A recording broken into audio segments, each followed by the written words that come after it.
Amigos y amigas de Epicentro, la extinción de dominio es una figura legal, una herramienta jurídica que ha sido muy valiosa para la lucha contra la corrupción, contra la criminalidad organizada y contra el crimen en general.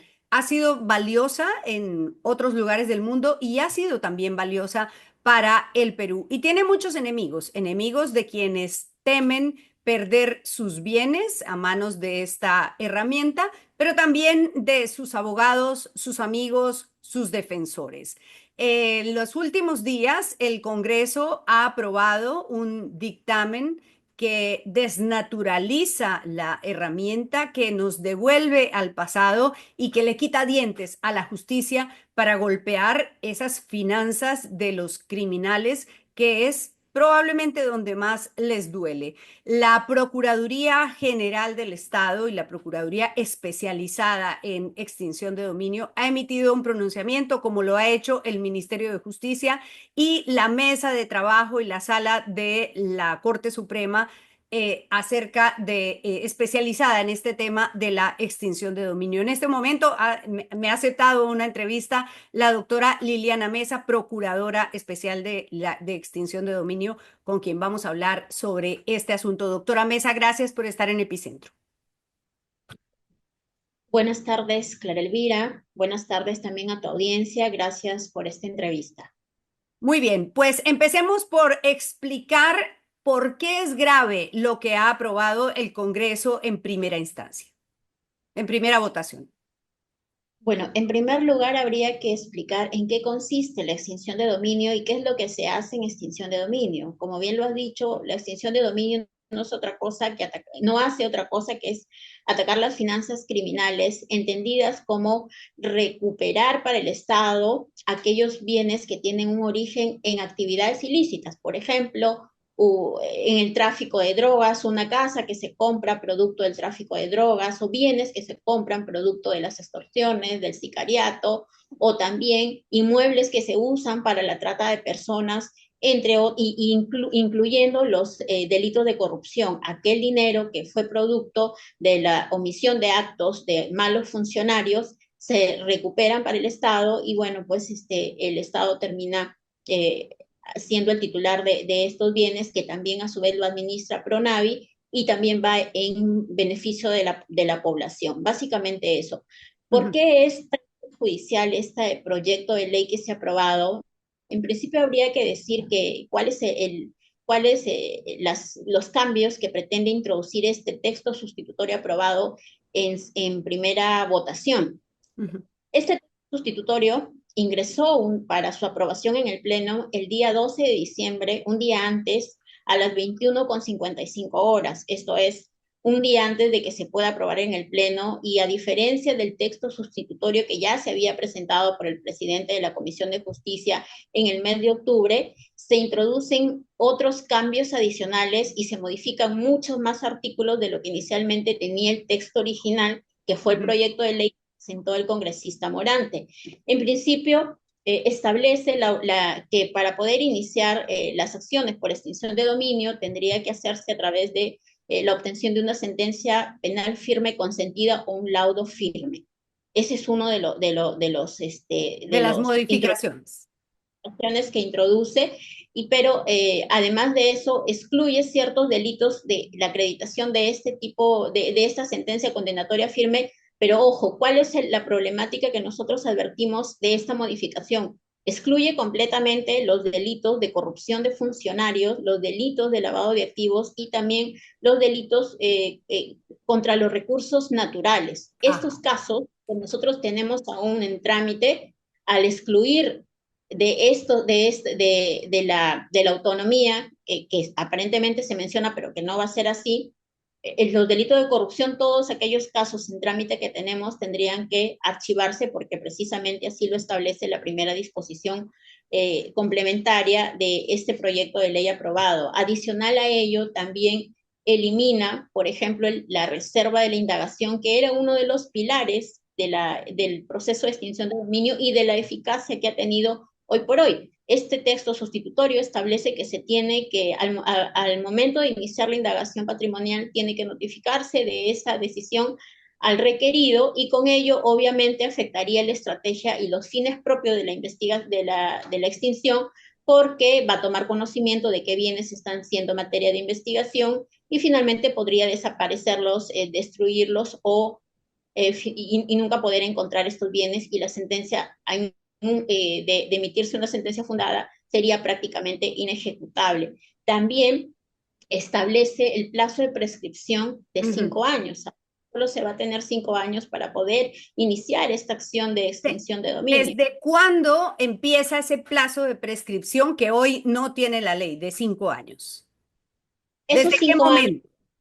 Esos 5 años, la ley establece que se contabilizan a partir de la sentencia que queda firme o consentida o del laudo o de la emisión del laudo, lo cual incluso ni siquiera en las otras legislaciones en las que se han establecido un plazo de prescripción para la acción de extinción de dominio, como es la legislación ecuatoriana y la mexicana, ellos no lo contabilizan desde la fecha de la expedición de la sentencia en el proceso penal, sino desde la fecha, por ejemplo, en el caso de la legislación de México, tiene un plazo de prescripción de 20 años, establece desde la fecha de la destinación de los bienes, que se tomó conocimiento de la destinación de los bienes, y en el caso de la legislación de Ecuador, establece un plazo de 15 años contados de la fecha en que se adquirió el bien, que es básicamente la fórmula de donde se tendría que partir si es que se quiere establecer un plazo de prescripción. Pero incluso es mucho más grave porque ni siquiera la ley de pérdida de dominio que teníamos establecía un plazo Una tan prescripción. corto. La ley de pérdida establecía inclusive un plazo de 20 años para la acción, para poder iniciar la acción. Y aquí no sé bajo qué criterio se ha tomado en cuenta estos 5 años. Ujú. Doctora, entonces vamos por partes porque usted nos ha dado mucha información y esto no es tan fácil de entender para los que no somos abogados. ¿Por qué es grave que se ate a una condena penal? Y le pregunto en el sentido de los bienes que los ponen a nombre de otros. ¿Qué pasa? ¿Por qué atar a una condena penal, asociar el proceso de extinción de dominio, les hace daño a ustedes o le hace daño al sistema? Porque debemos recordar que la implementación de la figura de la extinción de dominio como tal parte de los convenios internacionales que nosotros como Perú hemos suscrito como país. En materia de lucha contra la corrupción de funcionarios hay que citar la Convención de Mérida y establece la obligación de los estados de poder tener esta figura autónoma en la lucha contra la corrupción y estos activos robados, como lo llama. Y precisamente en esta convención, en los alcances y en la introducción que se hace de por qué es necesario implementar esta herramienta de política criminal, se establece que, por ejemplo, en el proceso penal hay casos en los que nunca se va a poder obtener una condena penal firme, por ejemplo, en los casos en los que los procesados terminan falleciendo, aquí no hay posibilidad de obtener una sentencia penal firme y por tanto los bienes quedarían libres para que los sucesores pudieran seguir disfrutando de estos bienes. Ahora, en los casos, por ejemplo, donde se declara, en los procesos penales se declara la contumacia, la ausencia o los procesados terminan prófugos de la justicia, tampoco se va a poder obtener una sentencia penal firme en aquellos casos donde la acción penal ha prescrito, sobre todo con las últimas, teniendo en cuenta las últimas modificaciones que se han establecido para algunos tipos penales, obviamente que la acción penal prescribe por el corto tiempo y tampoco se va a tener una sentencia penal firme y más aún si es que esta sentencia no ha determinado sobre la licitud o ilicitud de los bienes, simplemente es por el transcurso del tiempo que ya no se puede continuar la acción.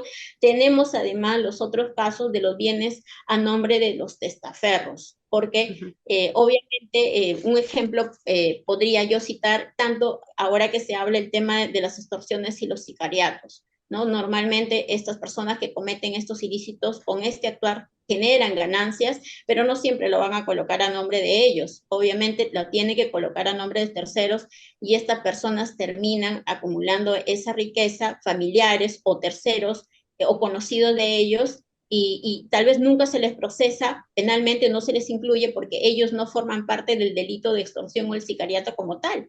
Ujú. Y a estas personas no se le va a tener una condena tampoco y también quedarían excluidos. Pero lo más grave para nosotros es que este proyecto de ley excluye de aquellos casos en los que sí se pueda iniciar indagación con todas las restricciones que ha incluido el proyecto de ley, los delitos de corrupción. A la fecha nosotros, y además de los delitos de corrupción, también los delitos contra los recursos naturales, que Ujú. incluye el tema de los delitos de la tala ilegal de productos maderables, de especies de recursos naturales también forestales, y además también el tema de los delitos de lavado de activos. En estos Ya, casos, yo sé, obviamente, yo sé que usted no puede hablar concretamente de los casos que están en curso. Entonces le hablo de casos que ya están sentenciados. El dinero de corruptos de Fujimori. Hay dineros que se han extinguido en cuentas, en cuentas en el exterior que se han extinguido recientemente. Hubo un caso de Venero, tal vez, ¿no? Ese dinero hoy, si hoy ocurriera un episodio así, no se podría recuperar porque es un caso de corrupción y no está incluido en la ley. así es. Lo que pasa es que la ley establece, en el proyecto de ley se establece en el artículo 2.3, cuando hace referencia a la autonomía, señala que se requiere que el proceso está sujeto a una sentencia firme y consentida o de un laudo que emita en un proceso penal, pero hace una exclusión de algunos actividades ilícitas, pero dentro de esta exclusión que no requieren la acreditación de este laudo, no está contemplado los delitos de corrupción, de tal manera que todos los casos que tengamos hoy por hoy en trámite, sea en etapa de indagación o sea en etapa judicial, y que inclusive algunos de ellos tienen medidas cautelares, tendrían que archivarse de manera inmediata ante la aplicación inmediata de esta ley. No podríamos. Y ahí le pregunto, por ejemplo, hay un proceso de extinción de los bienes de Alejandro Toledo. ¿Ese proceso se caería? Sí, tal y cual está previsto en la norma y conforme se establece en la primera disposición complementaria final, establece la aplicación inmediata de la norma de aprobarse en segunda votación y de publicarse y entrar en vigencia a todos los procesos de extinción de dominio en trámite, porque precisamente esta norma excluye los actividades ilícitas vinculadas a los delitos de corrupción de funcionarios, de los recursos naturales y también del lavado de activos. Y no sería el único proceso, y es de conocimiento público que también se han otorgado medidas cautelares en relación a bienes de otros expresidentes, bueno, que ya es de conocimiento de la ciudadanía, además del caso del señor Alejandro Toledo, ¿no? Entonces, Claro, esos casos sí van a exigir una sentencia condenatoria firme para poder iniciar este proceso de extinción. ese otro expresidente al que usted se refiere, lo sabemos, es el expresidente Alan García. Es materialmente imposible lograr una condena contra Alan García. Si no logran, con la legislación de hoy, demostrar el origen lícito de esos bienes, sus herederos no podrían quedarse con los bienes. Pero si la ley pasa, se limpiaría, digamos, todo ese proceso, se acaba el proceso porque no hay posibilidad de que haya una condena penal que ate esos bienes a un delito. Pero además, si se trataba de delito de corrupción o de lavado de activos, pues tampoco. O sea que eso tendría un efecto directo sobre ese caso. Y también quedarían fuera y excluidos aquellos delitos contra los recursos naturales, incluyendo el tráfico ilegal de flora y fauna silvestre, el tráfico ilegal de productos forestales maderables, que también tenemos algunos casos vinculados a ellos en aproximadamente, haciendo más o menos, sería más de 1.000 casos que se verían afectados porque tal como está redactado el proyecto de ley, la aplicación es inmediata, ¿no? Y en estos casos sí exige necesariamente, para poder continuar con este proceso de extinción de dominio, una sentencia condenatoria penal firme. Y la afectación a los otros casos adicionales, porque en nuestro comunicado nosotros hemos señalado que se van a ver afectados más de 5.000 casos, que son los casos en trámite en distintas etapas. La afectación obviamente pasa por el tema de las otras modificaciones que se quieren realizar, y que incluye el tema del levantamiento de la reserva de los casos todos los requeridos a partir de la vigencia, de si entrar en vigencia esta ley, van a tomar conocimiento de que les están investigando sus bienes y obviamente que tomarán las acciones para ponerlas a buen recaudo. Además, también incluye el tema de los plazos de prescripción que se quieren aplicar. Además, también introduce, por ejemplo, para el otorgamiento de las medidas cautelares en los procesos de extinción de dominio, se le tiene que notificar al requerido que le está solicitando una medida cautelar. Ni siquiera en los procesos penales ni en ningún otro proceso se notifica al afectado o al demandado de que se le está requiriendo una medida cautelar. La notificación se hace una vez que esta medida cautelar ya se ha ejecutado, y eso es así en procesos, precisamente porque la finalidad es cautelar y asegurar estos bienes antes de que desaparezcan, ¿no? Pero esos cambios también se están introduciendo y a Claro. nosotros nos perjudica porque va a afectar directamente a los casos que tenemos. Para explicar, para quienes no somos abogados, una medida cautelar es, por ejemplo, una incautación. Ustedes toman medidas cautelares de incautación. Dicen, tengo la sospecha, tengo un proceso sobre este bien. Por ejemplo, un edificio, me voy a inventar una casa, un yate, y entonces dicen, voy a incautar este bien para garantizar que si yo gano el proceso, no pierda, para garantizar que ellos no puedan vender el bien, pero si usted, o transferir el bien, pero si ustedes van a tener que decirle, por si acaso, tengo que decir que voy, tengo que notificarle que voy a pedir una incautación, pues claramente les están haciendo el favor de que transfieran rápidamente el bien. Es posible, ¿no? Claro, obviamente. Además que esa precisamente es la finalidad de las medidas cautelares, de que se notifiquen una vez que ya se han ejecutado. Perdería su razón de hacer y su naturaleza y su finalidad de que se notifique que están admitiendo a trámite una solicitud, sea de incautación o de inhibición de estos bienes que están sujetos al proceso de extinción. ¿De qué Además, porque dimensión? Sí, perdón, siga, termine. que la finalidad específica de estos procesos de extinción de dominio se dirige directamente contra los bienes, ¿no? Entonces, esta medida cautelar va a afectar completamente la finalidad de los procesos si es que se les tiene que notificar. ¿De qué dimensión es el golpe a los bienes, a la incautación, a la extinción de dominio de los bienes de mineros ilegales y de responsables de tala ilegal? ¿Lo tienen calculado? Bueno, en el comunicado nosotros lo hemos señalado y lo hemos dicho, creo, de manera concreta, es prácticamente socava y aniquila todos los avances que se han tenido en materia de recuperación de activos ilícitos.